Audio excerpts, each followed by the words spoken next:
The White House served as a soundstage today for what quickly became a reality TV lover's dream, as Kanye West sat down with Donald Trump in an open press meeting that went anywhere and everywhere, including the 13th Amendment. That's the one, by the way, that abolished slavery, an amendment Kanye actually once abolished. You got to remove all that trapdoor out of the relationship. The four gentlemen that wrote the 13th Amendment, and I think the way the universe works, it's perfect. We don't have 13 floors, do we? You know, so the four gentlemen that wrote the 13th Amendment didn't look like the people they were amending. Also, at that point, it was illegal for blacks to read or African Americans to read. And so that meant if you actually read the amendment, you get locked up and turned to a slave. I have to be honest, it really has nothing at all to do with our show tonight, but how could we resist? Of course, the road leading to semi-political moments like these has been a long one, but how did we get here? To a world of extreme and unbending partisan divide? Did this guy... To take our country back, to take our government back, to take our future back, help us to make America what it ought to be. Did he pave the way for this one?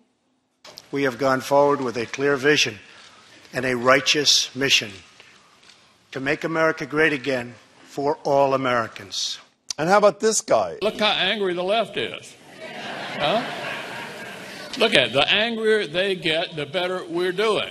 Is he perhaps molded in the image of this guy? I am a genuine revolutionary. They are the genuine reactionaries. There is no grotesquerie, no distortion, no dishonesty too great for them to come after us. My next guest lays out how we got to this pitiful state of affairs. In The Red and the Blue, the 1990s and the birth of political tribalism, the man behind it, NBC national political correspondent, and much more importantly, Groton, Massachusetts native, Steve Kornacki. Steve, it's great to meet you. Thanks so much for being here. Thanks for having me. Appreciate it. One of the things you do great is explain things. Could you explain what Kanye said to me, please?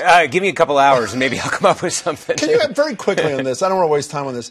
Every time there's something weird in this administration, right, well, the base loves it. Does the base love Kanye West going to the White House? I have no idea, except, and this is one of the themes of the book, if that scene in the White House today happens to drive the left nuts, then I imagine the base would like it. Well done there. Okay, so your thesis is the polarization, the extreme partisanship of today traces its roots to the 90s. Following up on what I did a minute ago, can you go so far as to say without Clinton there wouldn't be a Donald Trump?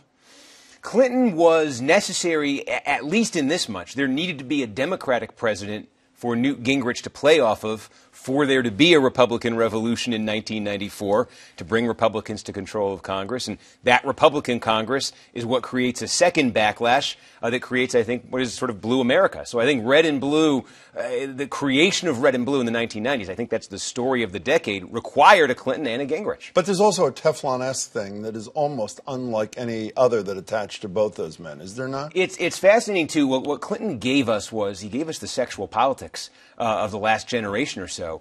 He forced the issue of Jennifer Flowers onto the stage in 1992 by saying, you know what, I'm not going to do what Gary Hart did 4 years ago. I'm not going to drop out because of this. I'm going to go, straight forward. The Lewinsky thing comes out when he's president, goes right through that. And remember, a generation later, there's Donald Trump getting hit with these accusations.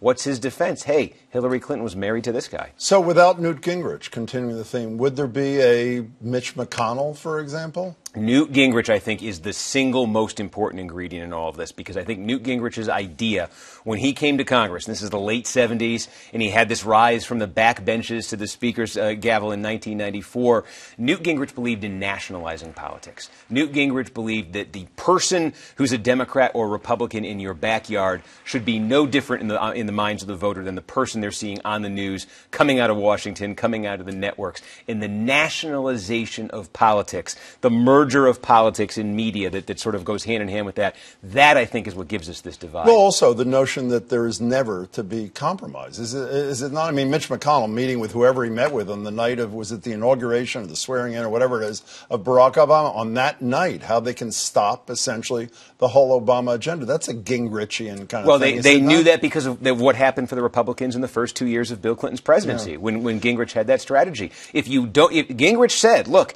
if you have compromise, you have blurriness. And the way to win a national election is for there to be clear and sharp distinctions between the parties. You mentioned media a minute ago. Can you trace the roots of the media divide, the partisan media, to the 90s as well? Yeah, well, because the 90s is when you had sort of the maturation of a cable news, of cable television, of this much more fragmented media environment, the demise of just three big networks. Now you got a CNN, a Fox comes along, MSNBC. But Rush Limbaugh predates that by a few years, and Rush Limbaugh really is the parent. And you can. What was his name? Jeff Christie. I read in your book. He was the DJ at That's first, unbelievable. right? I didn't know that. Name. Yeah. There's a whole bunch of things that happen at once where you've got Gingrich doing this sort of populist, anti-elite brand of politics in Washington. Limbaugh takes the same thing to the talk radio airwaves. And then when Limbaugh gets a TV show in the early 1990s, syndicated TV show, the producer of that TV show a couple years later goes off and starts the Fox News Channel. That's Roger Ailes. Yeah, but the lying that is so much a part of politics in 2018,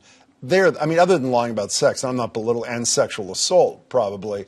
Donald Trump, USA Today, this absurd lie after lie about Medicare for all. Those seeds are essentially, they are Roy Cohn and Donald Trump. There's no Bill Clinton leading the path to Donald Trump. Is there or is there? No, I think what you see is that what Donald Trump has tapped into here is this sort of populist undercurrent. We know that, right? There was the whole sort of populist uprising behind Trump.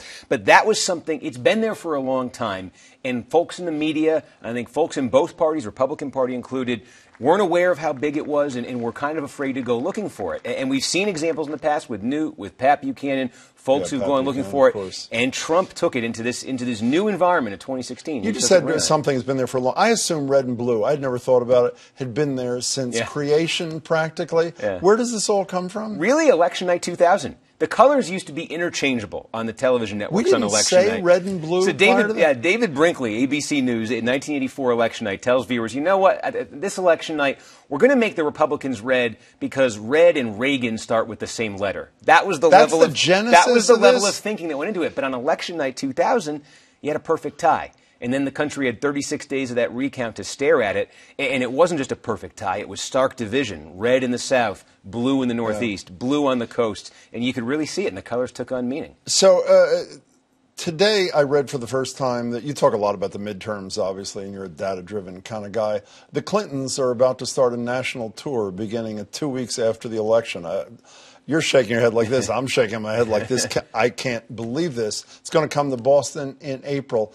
Is there any good to come from this for anybody except maybe the Clintons? Politically, I'm talking. I imagine they could raise some money, for Democrats. There are places, I think, we live in this country, a tribal country. When you go into a blue bastion, I imagine there's a resonance there. Nobody's with the base inviting of the him to Democratic speak Party anymore on their behalf in the midterms. You get Bill Clinton, it's a complicated issue exactly. right now, and especially in light of Brett Kavanaugh, in the last couple of weeks. So your book is a roadmap of how we got here. But you don't give us the roadmap about how to get the hell out of here. Yeah. How do we get out of here? I don't have the roadmap, but I have this hope. I have the hope that so much of, I think, the tribalism in politics comes from we are a little hardwired as humans to be tribal. There's that. And then there's the fact that the media landscape evolved in a way, the political and media landscape evolved in a way that's just maximally conducive to tribalism. What I hope is that maybe in that process, it aired and it vented all sorts of things that were always there and needed to get out, and that maybe a generation from now we can look back and say it was an ugly but necessary bridge to getting us somewhere a little bit better, and that as human beings, if human nature got us into it, maybe human nature finds a way out of it. I want you to know that when I watch you on TV, I always think your head's going to pop off, and it comes out in this book. It's good. Okay. Well, I hope that means it's energetic. Steve, congratulations. Thank you. Great to meet you. Steve Kornacki. The book, again, is The Red and the Blue, the 1990s and the Birth of Political Tribalism.